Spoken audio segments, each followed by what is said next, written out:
साध संगत जी आप दी ज्ञात वास्ते बेनती करा, क्योंकि जिहड़ा गोज ग्रंथ सी अज गुप्त है। जदों श्रीमान संत ज्ञानी गुरबचन सिंह जी खालसा पिंडरां वाले जथे समेत दर्शन करने वास्ते आया करते सी, दो तीन महीने इत्थे रह के महापुरख कथा करते हुंदे सी। ते उन्हां दी कथा विच सबूत है, उन्होंने कहा कि मैं आप उस ग्रंथ का दर्शन किया। ते जिहड़े विद्यार्थी सिंह सन उस समय दे नाल दे, उन्होंने उस ग्रंथ तो अपने हाथ नाल कुछ लिख के उतारे कीते सी, जिन्हां विचों ज्ञानी प्रीतम सिंह जी लखारी इंग्लैंड वाले प्रसिद्ध महापुरखों के विद्यार्थी है। मैं इंग्लैंड गया सां ते उत्थे उन्होंने कहा कि सानू हजूर साहब का इतिहास सुणाओ। तकरीबन 2.5 घंटे कथा हुई लाइव टीवी दे उत्ते, सारे यूरोप विच गई। ते मैनू ज्ञानी जी बाद विच कहण लगे कि तुहानू पता है उस ग्रंथ विच की लिखिया? मैं कहा महाराज मैं दर्शन नहीं कीते। कहंदे उस समय मैं विद्यार्थी रूप विच नाल सां ते मैं लिख लईआं सी पंक्तियां, ते उन्हां ने मैनू वो लिखिया होया फोटो कापी दित्ती। ते साध संगत जी उन्हां ने इन बिन जो उस समय भाई हर सिंह जी ने लिखिया सी ना, ते की लिखदे आ जो उहदे उत्ते लिखिया होया मैं तुहानू वो सुणाउण लगा वार्तक रूप च, क्योंकि वो कविता रूप च लिखिया होया। गुरु गोबिंद सिंह सच्चे पातशाह जी महाराज जदों दरबार अस्थान ते प्रवेश होए है, सतगुरु जी दे मुख मंडल ते एक अलौकिक जिहा नूर सीगा जिहड़ा हरेक दा मन आकर्षित हो रहा सी महाराज वाल। कलगी साहब सच्चे पातशाह दे शीश ते झूल रही है, चौड़ी हजूर दी छाती, पहने हुए सारे शस्त्र महाराज सनदबद्ध। गरीब नवाज सतगुरु जी ने सब तो पहला आके श्री गुरु ग्रंथ साहब जी नूं मस्तक टेकिया। सतगुरु पातशाह जी महाराज ने फिर आग्ञा कीती है कि 5 सिंह श्री गुरु ग्रंथ साहब जी की ताबिया खड़ जाओ, जिन्हां दे नाम उस ग्रंथ के हवाले दे नाल बाबा दीप सिंह साहिब, बाबा गुरबख्श सिंह साहिब, भाई संतोख सिंह जी, भाई हर सिंह जी, ये नाम साध संगत जी उस ग्रंथ की लिखत हैं। सच्चे पातशाह जी महाराज ने जिस समय 5 सिंह हजूर ने ताबिया खड़ा दिते है, फिर महाराज जी ने 5 पैसे ते नारियल अपने कर कमलों में लए है। जो वड्डियां सतगुरां जी ने ये उस दे आरंभ विच लिखिया है कि खालसे ने आख्या महाराज वड्डे सतगुरु जी जदों सचखंड गमन करते सी ते महाराज अपने सिखां नूं सतगुरां जी दी अगे बांह जिहड़ी सी ओह फड़ा के जांदे सी। महाराज आप सानू किहदे लड़ ला के चले हो? हजूर ने बहुत प्रसन्न चित होकर कहा खालसा जी ये निरंकार ने तुहाथों कुहाया है ते असीं ये भी रस्म हुण अदा कर देंगे। गरीब नवाज सच्चे पातशाह जी महाराज जदों 5 पैसे ते नारियल भेंट कीते है, हजूर ने मस्तक दोबारा अपना धरती ते लाया ते सतगुरु पातशाह जी महाराज ने तिस समय अपने श्री मुख तो ये वाक कहे सी कि आग्या भई अकाल की तभी चलायो पंथ, सब सिखन को हुक्म है गुरु मान्यो ग्रंथ। ये सच्चे पातशाह जी ने वाक कहे, फिर उस ग्रंथ की लिखत है।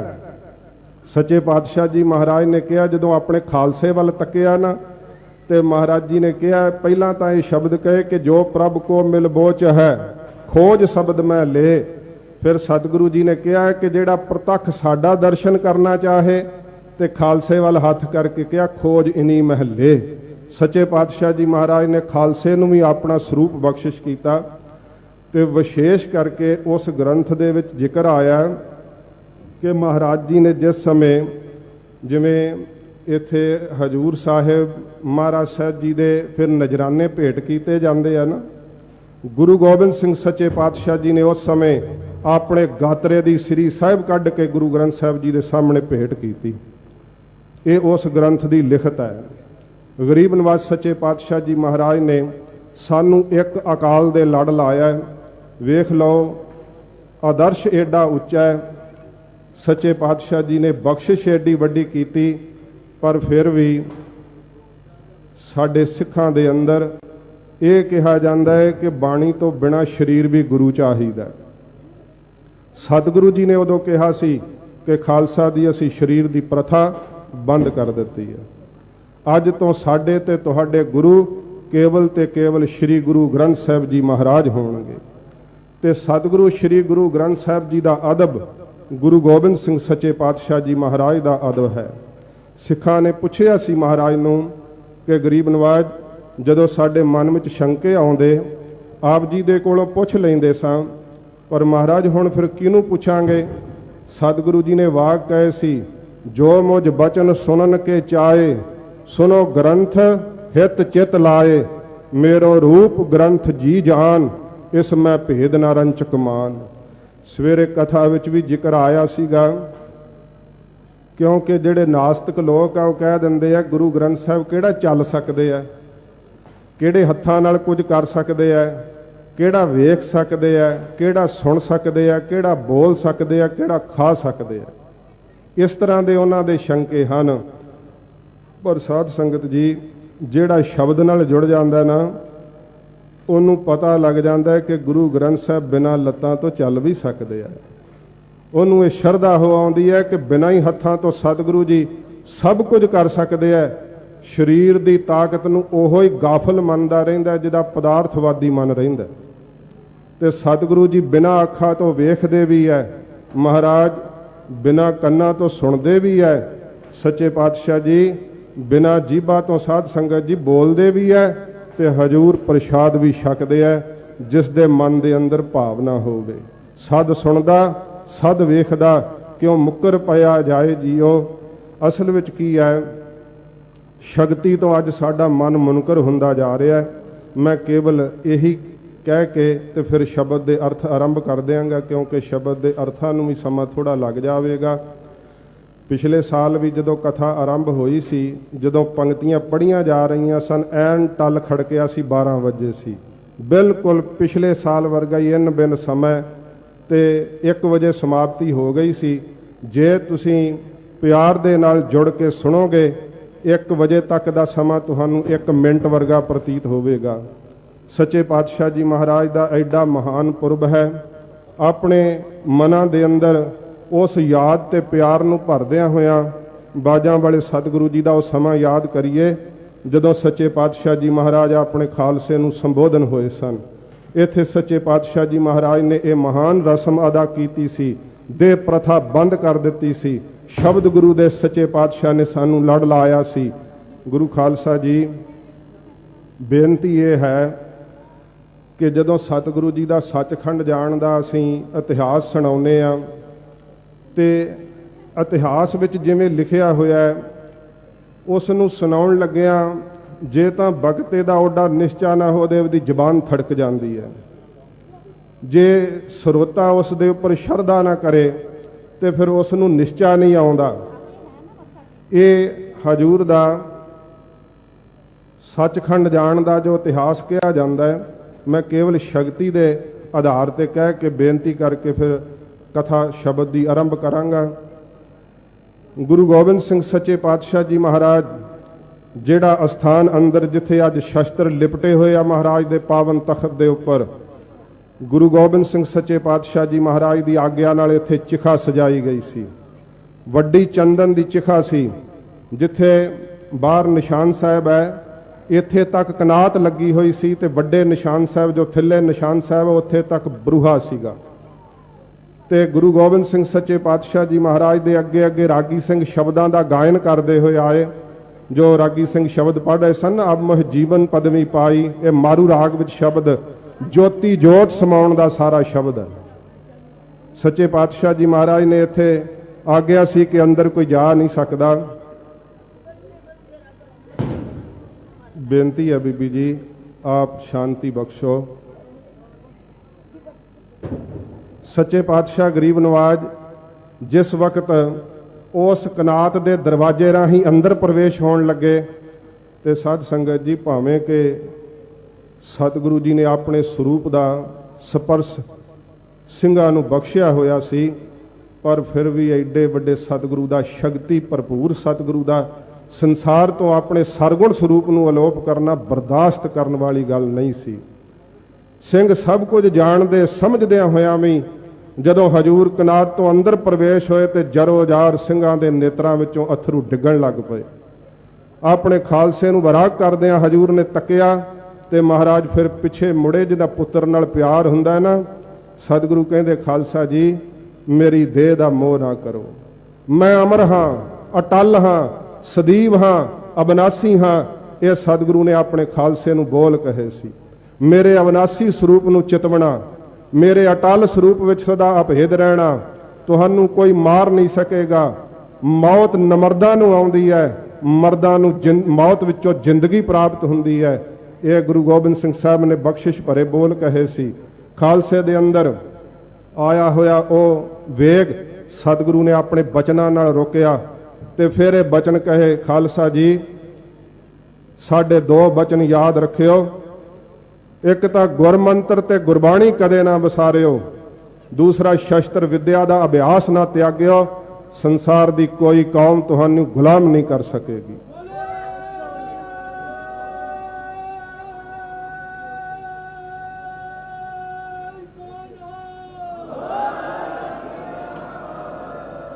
हजूर ये बचन कह के अंदर प्रवेश होए है।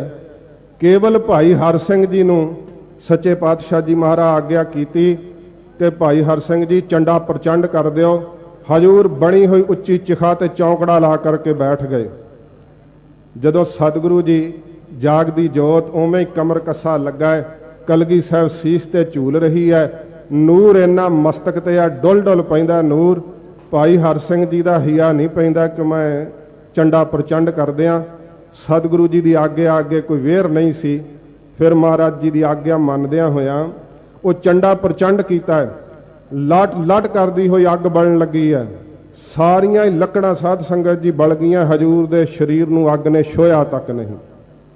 सच्चे पातशाह जी महाराज दे शरीर नूं अग ने नहीं छोया, क्योंकि पंजां तत्तां दे शरीर नूं अग छाउंदी है। हजूर ने पहला ही तत्तां च तत्त मिला दिते सी, इस करके महाराज दे शरीर नूं अग ने नहीं छोया।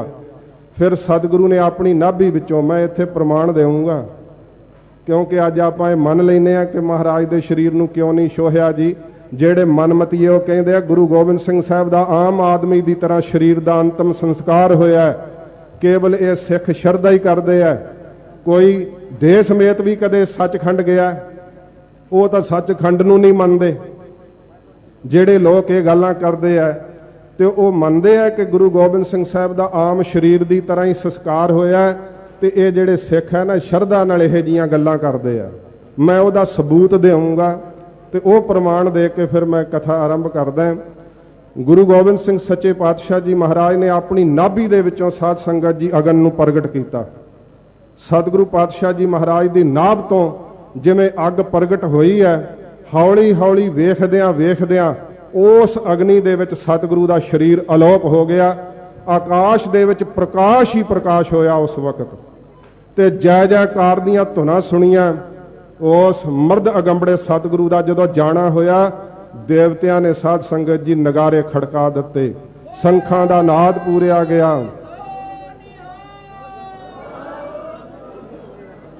ਸਿੰਘਾਂ ਨੂੰ ਬੇਨਤੀ ਕਰੂੰਗਾ फिर शब्द की कथा संपूर्ण हो सके अपने जोश ਨੂੰ थोड़ा जिहा आप जी ठल के सो जकारा जिओ, क्योंकि फिर समा लगता है। बेनती है क्योंकि मैनू पता तुहाडे मन अंदर प्यार आउंदा है, प्यार दे नाल उमड़िया होया जोश मुख तो जकारा बन के निकलदा है। जकारा भी सूझ वाले सिंह ही छड्डदे आ। कई वारी गल बगता कुछ होर कह रहा हुंदा ते जकारा उत्थे छड्ड दिंदे, जिहड़ा ढैंदी कला वाला प्रतीक हुंदा ते तुसीं सूझवान हो, चढ़दी कला दे प्रतीक दे सहित जकारा छड्डिया। पर बेनती है थोड़ा अपने वेग नूं कंट्रोल करो। गरीब नवाज सच्चे पातशाह जी महाराज जिस वक्त सचखंड नूं चाला मारिया, किसे एक नहीं वेखिया, खलकत ने वेखिया, दुनिया ने तकिया। उस समय उस नाद नूं, उस प्रकाश नूं सब इत्थे लुकाई नूं पता लगा है कि अज गुरु कलगीधर सच्चे पातशाह जी महाराज सचखंड गमन कीता है। साध संगत जी मनुखां दा की पशु पंछियां ने उस समय इस गल दा सोख कीता सी। सच्चे पातशाह जी महाराज दा जिहड़े दर्शन करदे सन, इस वायु मंडल ने उस समय उदासी का प्रगटावा किया जदों सतगुरु पातशाह जी महाराज ने चाला मारिया। फिर उस समय सिंघां ने दसिया सी कि खालसा जी हजूर दे सोने की काठी की असवारी वाला कमैत घोड़ा तबेले विच है नहीं। सच्चे पातशाह महाराज केवल आप समेत दे शस्त्रां दे समेत सच्चे पातशाह सचखंड नहीं गए, हजूर अपना सोने की काठी वाला घोड़ा भी नाल लै गए। सच्चे पातशाह समर्थ गुरु गोबिंद सिंह सच्चे पातशाह की बाबत असीं इतिहास विच इह सुणाउने आ, पर सुन के ਜਿਹੜੇ ਸਰੋਤੇ ਦੇ ਨਿਸ਼ਚੇ ਵਿੱਚ ਕਚਿਆਈ ਹੁੰਦੀ ਹੈ ਕਿਵੇਂ ਹੋ ਸਕਦਾ, ਹੋ ਨਹੀਂ ਸਕਦਾ। ਮੈਂ ਤੁਹਾਨੂੰ 4 ਨਵੰਬਰ ਤੇ 1970 ਦੀ ਘਟਨਾ ਸੁਣਾਉਣ ਲੱਗਾ ਤੇ ਸੁਣਾ ਕੇ ਕਥਾ ਆਰੰਭ ਕਰ ਦਿਆਂਗਾ। 4 ਨਵੰਬਰ 1970 ਯੂਪੀ ਜ਼ਿਲ੍ਹਾ ਸਾਧ ਸੰਗਤ ਜੀ ਏਟਾ ਜ਼ਿਲ੍ਹਾ, ਉਸ ਦੇ ਅੰਦਰ ਸਿੰਘ ਸਭਾ ਗੁਰਦੁਆਰਾ ਸਾਹਿਬ, ਜਿੱਥੇ ਬਾਬਾ ਸਾਧੂ ਸਿੰਘ ਜੀ ਨਿਹੰਗ ਸਿੰਘ 11 ਸਾਲ ਤੋਂ ਗ੍ਰੰਥੀ ਦੀ ਡਿਊਟੀ ਕਰਦੇ ਸਨ ਤੇ ਇਹ 1970 ਵਿੱਚ ਸ਼੍ਰੋਮਣੀ ਕਮੇਟੀ ਦੇ ਮਾਸਿਕ ਪੱਤਰ ਵਿੱਚ ਛਪਿਆ। ਉਸ ਦਿਨ ਦੀਆਂ ਅਖਬਾਰਾਂ ਕਢਾ ਲਿਓ, ਸਾਰੀਆਂ ਅਖਬਾਰਾਂ ਵਿੱਚ ਇਹ ਖਬਰ ਛਪੀ ਹੈ। ਗੁਰੂ ਗੋਬਿੰਦ ਸਿੰਘ ਸੱਚੇ ਪਾਤਸ਼ਾਹ ਮਹਾਰਾਜ ਦਾ ਖਾਲਸਾ ਵੀ ਉਹ ਸ਼ਕਤੀ ਰੱਖਦਾ ਜਿਹੜੀ ਸ਼ਕਤੀ ਗੁਰਦੇਵ ਵਿੱਚ ਆਪ ਵਰਤਦੀ ਸੀ, ਕਿਉਂਕਿ ਮਹਾਰਾਜ ਨੇ ਖਾਲਸੇ ਨੂੰ ਆਪਣਾ ਰੂਪ ਦਿੱਤਾ, ਕੁਝ ਵੀ ਲੁਕਾ ਕੇ ਨਹੀਂ ਰੱਖਿਆ। ਬਾਬਾ ਸਾਧੂ ਸਿੰਘ ਜੀ 116 ਸਾਲ ਦੇ ਹੋਏ, 116 ਸਾਲ। ਸ਼ੀਸ਼ ਤੇ ਫਰਲਾ ਸਜਾਇਆ ਕਰਦੇ ਸੀ। ਨਿਹੰਗ ਸਿੰਘ ਬਾਣੇ ਵਿੱਚ ਪਰਪੱਕ ਰਹਿੰਦੇ ਸੀ, ਰਹਿਤ ਮਰਿਆਦਾ ਵਿੱਚ ਦ੍ਰਿੜ ਰਹਿੰਦੇ ਸੀ। ਬਿਰਧ ਆਜੂ ਹੋਣ ਕਰਕੇ ਵੀ ਸ਼੍ਰੀ ਗੁਰੂ ਗ੍ਰੰਥ ਸਾਹਿਬ ਜੀ ਦੀ ਭਾਵਨਾ ਨਾਲ ਸੇਵਾ ਕਰਦੇ ਸਨ। ਫਿਰ ਉੱਥੋਂ ਦੇ ਸ਼ਹਿਰ ਦੇ ਕੁਝ ਪ੍ਰੇਮੀਆਂ ਨੇ ਕਿਹਾ ਕਿ ਮਹਾਰਾਜ ਲੰਗਰ ਦੀ ਸੇਵਾ ਅਸੀਂ ਵਿਵੇਕ ਨਾਲ ਤਿਆਰ ਕਰ ਦਿਆ ਕਰਾਂਗੇ, ਤੁਸੀਂ ਲੰਗਰ ਆਪਣਾ ਆਪ ਨਾ ਬਣਾਇਆ ਕਰੋ। ਕਹਿਣ ਲੱਗੇ ਅੱਛਾ। ਲੰਗਰ ਉਹ ਗੁਰਦੁਆਰੇ ਸਾਹਿਬ ਦਾ ਪ੍ਰਧਾਨ ਹੀ ਸੀਗਾ, ਜਿਸ ਦੇ ਘਰੋਂ ਬਾਬਾ ਜੀ ਲੰਗਰ ਆਉਂਦਾ ਤੇ ਉਹ ਕਦੇ ਕਦੇ ਹਾਸੇ ਨਾਲ ਕਹਿੰਦੇ ਕਿ ਜਦੋਂ ਮੈਂ ਸਰੀਰ ਛੱਡਣਾ ਨਾ, ਮੈਂ ਤੁਹਾਡੀਆਂ ਲੱਕੜਾਂ ਨਹੀਂ ਖਰਾਬ ਕਰਨੀਆਂ। ਉਹ ਕਹਿੰਦੇ ਬਜ਼ੁਰਗ ਹੈਗੇ ਐਵੇਂ ਆਵਾ ਤਾਵਾ ਬੋਲਦੇ ਰਹਿੰਦੇ, ਉਮਰ ਜ਼ਿਆਦੇ ਹੋ ਗਈ ਹੈ ਲੱਗਦੀ। ਕਹਿੰਦੇ ਫਿਰ ਮੈਂ ਤੁਹਾਡੀ ਕੋਈ ਸਮੱਗਰੀ ਵੀ ਨਹੀਂ ਜੇ ਵਰਤਣੀ। ਫਿਰ ਕਦੇ ਹੱਸ ਕੇ ਕਹਿਣਾ ਮੈਂ ਤੁਹਾਡੇ ਮੋਢਿਆਂ ਤੇ ਚੜ੍ਹ ਕੇ ਨਹੀਂ ਜਾਣਾ। ਇਸ ਤਰ੍ਹਾਂ ਦੇ ਬਚਨ ਕਰਦੇ ਰਹਿਣਾ, ਪਰ ਜਿਹਨੇ ਸੁਣਨਾ ਉਹਨੇ ਇਹ ਸੋਚਣਾ ਕਿ ਉਮਰ ਵੱਡੀ ਹੈ ਤੇ ਸਠਿਆ ਗਏ ਆ, ਤਾਂ ਇਹੋ ਜਿਹੀਆਂ ਗੱਲਾਂ ਕਰਦੇ ਆ। ਜਿਸ ਦਿਨ ਉਹਨਾਂ ਨੇ ਚਾਲਾ ਮਾਰਨਾ ਸੀ, ਇੱਕ ਸਾਧ ਸੰਗਤ ਜੀ ਬਾਣੀਆ ਸੀ, ਉਹਦੇ ਨਾਲ ਪ੍ਰੇਮ ਸੀਗਾ। ਉਹਦੀ ਦੁਕਾਨ ਤੇ ਗਏ, ਸੁੱਕੀ ਰਸਤ ਲੈਣੀ ਸੀ, ਅੱਧਾ ਕਿਲੋ ਆਟਾ ਲਿਆ। ਉਹ ਘਰ ਪਕੜਾਉਣਾ ਸੀ ਉਹਨਾਂ ਨੂੰ, ਤੇ ਉਹਨੂੰ ਦੁਕਾਨ ਵਾਲੇ ਨੂੰ ਕਹਿੰਦੇ ਆ ਕਿ ਮੇਰਾ ਇੰਨਾ ਹੀ ਆਟਾ ਰਹਿੰਦਾ ਸੀ ਸੰਸਾਰ 'ਚ, ਮੈਂ ਹੁਣ ਇਹ ਛੱਕ ਕੇ ਚਾਲਾ ਮਾਰ ਲੈ। ਉਹ ਕਹਿੰਦਾ ਹੱਸ ਕੇ, ਕਹਿੰਦਾ ਬਾਬਾ ਜੀ ਤੁਸੀਂ ਕਿੱਧਰ ਜਾਣਾ, ਇੱਥੇ ਹੀ ਰਹਿਣਾ। ਉਹਨੇ ਵੀ ਨਾ ਸਮਝਿਆ ਇਸ ਭੇਦ ਨੂੰ। ਜਿਸ ਦਿਨ ਉਹਨਾਂ ਦੇ ਚਾਲੇ ਦਾ ਵਕਤ ਸੀ, ਕੁਝ ਦਿਨਾਂ ਤੋਂ ਉਸ ਪਰਚੇ ਵਿੱਚ ਲਿਖਿਆ ਹੋਇਆ, ਮੇਰੇ ਕੋਲ ਉਹਦੀ ਕਾਪੀ ਹੈ, ਕੋਈ ਲੈਣਾ ਚਾਹੇ ਤਾਂ ਲੈ ਸਕਦਾ, ਕਿ ਬਾਬਾ ਜੀ ਦੇ ਕੁਝ ਦਿਨਾਂ ਤੋਂ ਢੰਗ ਤਰੀਕੇ ਜਿਉਣ ਦੇ ਵੱਖਰੇ ਹੋ ਗਏ ਸੀ। ਇਸ਼ਨਾਨ ਵੇਲੇ ਜਕਾਰੇ ਬਹੁਤ ਛੱਡਦੇ ਸੀ। ਜਦੋਂ ਕੁਝ ਦਿਖਾਈ ਦਿੰਦਾ ਹੋਵੇ ਉਹਨੂੰ ਫਤਿਹ ਵੀ ਬੁਲਾਉਣੀ ਪੈਂਦੀ ਆ, ਉਹਦੇ ਸਤਿਕਾਰ 'ਚ ਜਕਾਰਾ ਵੀ ਛੱਡਣਾ ਪੈਂਦਾ। ਇਹ ਗੁਪਤ ਸੰਸਾਰ ਨਾਲ ਨਾਤਾ ਜੁੜਦਾ ਹੈ, ਆ ਦੇਹਾਂ ਨਾਲੋਂ ਨਾਤਾ ਟੁੱਟ ਜਾਂਦਾ ਹੈ। ਜਿਸ ਵਕਤ ਅੰਮ੍ਰਿਤ ਵੇਲੇ ਉਹਨਾਂ ਨੇ ਆਪਣਾ ਇਸ਼ਨਾਨ ਸੋਧਿਆ, ਸ਼ਸਤਰਾਂ ਨਾਲ ਸਨਾਦਵਾ ਤਿਆਰ ਹੋਏ ਤੇ ਗੁਰਦੁਆਰੇ ਸਾਹਿਬ ਦੇ ਬਰਾਮਦੇ ਦੇ ਅੰਦਰ ਮਹਾਰਾਜ ਦੀ ਸੇਵਾ ਕਰਕੇ ਚੌਂਕੜਾ ਲਾ ਬੈਠੇ ਸੀ। ਖਿੜਿਆ ਮਸਤਕ, ਦਗਦਾ ਹੋਇਆ ਚਿਹਰਾ, ਭਚੰਗੀ ਜਲ ਪਾਣੀ ਲੈ ਕੇ ਆਉਂਦਾ ਸੀ। ਰੋਜ਼ ਆਇਆ ਪ੍ਰਧਾਨ ਜੀ ਦਾ ਲੜਕਾ, ਕਹਿੰਦਾ ਬਾਪੂ ਜੀ ਜਲ ਪਾਣੀ ਲਿਆਂਦਾ। ਹੱਸ ਕੇ ਕਹਿਣ ਲੱਗੇ ਰੱਖ ਦੇ ਕਾਕਾ। ਉਹਨਾਂ ਨੂੰ ਪਤਾ ਸੀ ਜਲ ਪਾਣੀ ਨਹੀਂ ਛਕਣਾ ਹੁਣ। ਥੋੜੇ ਚਿਰ ਬਾਅਦ ਉਹਨੇ ਸਕੂਲ ਜਾਣਾ ਸੀ। ਉਹਦੇ ਮਨ ਵਿੱਚ ਖਿਆਲ ਆਇਆ ਕਿ ਮੈਂ ਗਲਾਸ ਘਰ ਛੱਡ ਆਵਾਂ, ਹੁਣ ਤੱਕ ਜਲ ਪਾਣੀ ਛਕ ਲਿਆ ਹੋਣਾ। ਜਦੋਂ ਵਾਪਸ ਆਇਆ, ਬਾਬਾ ਜੀ ਨੇ ਸ੍ਰੀ ਗੁਰੂ ਗ੍ਰੰਥ ਸਾਹਿਬ ਨੂੰ ਮੱਥਾ ਟੇਕਿਆ ਹੋਇਆ। ਕੀ ਤੱਕਿਆ ਉਸਨੇ ਕਿ ਉਹਨਾਂ ਦੀ ਧੁੰਨੀ ਦੇ ਵਿੱਚੋਂ ਦੋਹੇ ਪਾਸੇ ਲਾਟਾਂ ਨਿਕਲ ਰਹੀਆਂ, ਢਿੱਡ ਦੇ ਦਿਵਾਲਿਓਂ ਅੱਗ ਉੱਪਰ ਨੂੰ ਉੱਠ ਰਹੀ ਹੈ। ਉਹ ਬੱਚਾ ਸੀ, ਰੌਲਾ ਪਾਇਆ। ਸ਼ਹਿਰ ਦੀ ਆਬਾਦੀ ਵਿੱਚ ਗੁਰਦੁਆਰਾ ਸਾਹਿਬ ਹੋਣ ਕਰਕੇ ਇੱਕਦਮ ਬਹੁਤ ਜ਼ਿਆਦਾ ਲੋਕ ਇਕੱਠੇ ਹੋਏ। ਪੁਲਿਸ ਨੂੰ ਪ੍ਰਬੰਧ ਕਰਨਾ ਔਖਾ ਹੋ ਗਿਆ। ਕਾਲਜ ਸਕੂਲ ਬੰਦ ਹੋ ਗਏ। ਕਹਿੰਦੇ 1 ਘੰਟੇ ਵਿੱਚ ਉਸ ਪੇਪਰ ਦੀ ਲਿਖਤ ਹੈ ਕਿ 1 ਲੱਖ ਲੋਕ ਉੱਥੇ ਇਕੱਠੇ ਹੋ ਗਏ ਤੇ ਲੋਕਾਂ ਨੇ ਕਿਹਾ ਪਾਣੀ ਪਾ ਕੇ ਅੱਗ ਬੁਝਾਓ। ਸਿਆਣੇ ਕਹਿਣ ਲੱਗੇ ਨਾ ਜਲ ਨਾ ਭਈ ਪਾਇਓ। ਸਿਆਣੇ ਗੁਰਮੁਖਾਂ ਨੇ ਕਿਹਾ ਅੱਗੇ ਹੋ ਕੇ ਤੱਕੋ ਤਾਂ ਸਹੀ, ਜਿਸ ਦਰੀ ਤੇ ਉਹ ਮੱਥਾ ਟੇਕ ਕੇ ਬੈਠੇ ਆ, ਅੱਗ ਕੇਵਲ ਉਹਨਾਂ ਦੇ ਸਰੀਰ ਨੂੰ ਭਸਮ ਕਰ ਰਹੀ ਹੈ, ਦਰੀ ਨੂੰ ਵੀ ਨਹੀਂ ਸਾੜ ਰਹੀ। ਕਿਸੇ ਹੋਰ ਚੀਜ਼ ਨੂੰ ਅੱਗ ਨਹੀਂ ਲੱਗ ਰਹੀ ਤੇ ਉਸ ਅੱਗ ਦੇ ਵਿੱਚੋਂ ਹਵਨ ਵਰਗੀ ਸੁਗੰਧੀ ਦੀ ਖੁਸ਼ਬੂ ਆ ਰਹੀ ਹੈ। ਗੁਰੂ ਗੋਬਿੰਦ ਸਿੰਘ ਸੱਚੇ ਪਾਤਸ਼ਾਹ ਜੀ ਮਹਾਰਾਜ ਦੀ ਜਿਸ ਨੇ ਰਹਿਤ ਕਮਾਈ ਹੈ ਉਹ ਵੀ ਇਸ ਤਰ੍ਹਾਂ ਜਾ ਸਕਦਾ ਤੇ ਅਸੀਂ ਸਤਿਗੁਰੂ ਦੇ ਬਾਬਤ ਕੀ ਸ਼ੰਕਾ ਕਰਦੇ ਹਾਂ। ਫਿਰ ਸੁਣੋ, ਡੀਸੀ ਆ ਗਿਆ, ਉਹਨੇ ਮੌਕੇ ਤੇ ਆ ਕਰਕੇ ਕਿਹਾ ਕਿ ਇਸ ਦਾ ਨਿਰੀਖਣ ਹੋਣਾ ਚਾਹੀਦਾ ਹੈ। ਉਦੋਂ ਤੱਕ ਕਹਿੰਦੇ ਆ ਕਿ ਬਾਬਾ ਜੀ ਦਾ ਸਾਰਾ ਸਰੀਰ ਸਵਾਹ ਹੋ ਚੁੱਕਾ ਸੀਗਾ, ਕੇਵਲ ਇੱਕ ਪੈਰ ਬਚ ਗਿਆ ਸੀ, ਚਰਨ ਬਚ ਗਿਆ ਸੀ। ਕਿਉਂ ਬਚਿਆ? ਉੱਥੇ ਲਿਖਿਆ ਹੋਇਆ ਕਿ ਇੱਕ ਮਾਤਾ ਨੇ ਅੱਗੇ ਹੋ ਕੇ ਉਸ ਪੈਰ ਨੂੰ ਹੱਥ ਲਾ ਦਿੱਤਾ ਸੀ, ਇਸ ਕਰਕੇ ਉਹ ਪੈਰ ਨਹੀਂ ਸੜਿਆ, ਉਹ ਪੈਰ ਨਹੀਂ ਭਸਮ ਹੋਇਆ। ਤੇ ਫਿਰ ਜਦੋਂ ਡੀਸੀ ਨੇ ਕਿਹਾ ਕਿ ਇਸ ਸਵਾਹ ਦਾ ਜਿਹੜਾ ਮੁਆਇਨਾ ਕਰਾਂਗੇ, ਕਹਿੰਦੇ 1 ਘੰਟਾ ਹੋ ਚੁੱਕਾ ਸੀ ਅੱਗ ਬੁਝੀ ਨੂੰ ਵੀ, ਤੇ ਜਿੱਥੇ ਬਾਬਾ ਜੀ ਦਾ ਮੁਖ ਸੀਗਾ ਉਹਦੇ ਮੁਖ ਵਿੱਚੋਂ ਇੱਕਦਮ ਲਾਟ ਪ੍ਰਗਟ ਹੋਈ। ਡੀਸੀ ਡਰ ਗਿਆ, ਪੈਸੇ ਅੱਗੇ ਰੱਖ ਕੇ ਕਹਿੰਦਾ ਮਹਾਰਾਜ ਮੈਂ ਕੋਈ ਮੁਆਇਨਾ ਨਹੀਂ ਕਰਾਉਂਦਾ ਤੇ ਮੈਨੂੰ ਮਾਫ ਕਰ ਦਿਓ। ਡੀਸੀ ਨੇ ਫਿਰ ਸਾਰੇ ਆਏ ਹੋਏ ਲੋਕਾਂ ਦੇ ਵਿੱਚ ਕਿਹਾ ਕਿ ਇਹ ਬਾਬਾ ਜੀ ਦਾ ਆਪਣਾ ਕੋਈ ਆਤਮਿਕ ਸ਼ਕਤੀ ਦੇ ਸਹਿਤ ਉਹਨਾਂ ਨੇ ਆਪਣਾ ਸਰੀਰ ਭਸਮ ਕੀਤਾ, ਜਿਹੜਾ ਪ੍ਰਬੰਧ ਹੈ ਉਹਦੇ ਵੱਲੋਂ ਕੋਈ ਵੀ ਇਨਕੁਆਰੀ ਨਹੀਂ ਹੋਵੇਗੀ, ਤੇ ਜਿਵੇਂ ਸਿੱਖ ਸੰਗਤ ਚਾਹੁੰਦੀ ਹੈ ਬਾਬਾ ਜੀ ਦੇ ਬਚੇ ਹੋਏ ਚਰਨ ਦਾ ਉਹ ਅੰਤਮ ਰਸਮਾਂ ਜਿਹੜੀਆਂ ਉਹ ਕਰ ਸਕਦੇ ਆ। ਫਿਰ ਸੰਗਤ ਨੇ ਚੰਦਨ ਦੀ ਚਿਖਾ ਸਜਾ ਕਰਕੇ ਬਾਬਾ ਜੀ ਦੇ ਉਸ ਚਰਨ ਦਾ ਅੰਤਮ ਸੰਸਕਾਰ ਕੀਤਾ। ਤੇ ਸਾਧ ਸੰਗਤ ਜੀ ਉੱਥੋਂ ਦੇ ਹਿੰਦੂ ਲੋਕ ਵੀ ਕਹਿੰਦੇ ਸਨ कि आजकल बाकी धर्मों में कर्म कांड रह गया है, केवल शक्ति है तो गुरु नानक साहब के धर्म में है। जो एक गुरु गोबिंद सिंह साहब के खालसे ने प्रत्यक्ष करके दिखा दिया है, साडे निश्चयां विच कचियाई आ गई। तां सोचदे हां कि गुरु गोबिंद सिंह साहब ये बाकी शरीरां वांग ही महाराज दा अंतिम संस्कार होया होवेगा। खालसा जी सतगुरु जी करण कारण समर्थ ने, एडी समर्थ शक्ति गरीब नवाज सच्चे पातशाह महाराज ने अपना समर्थ खालसा इस संसार ते साजिया।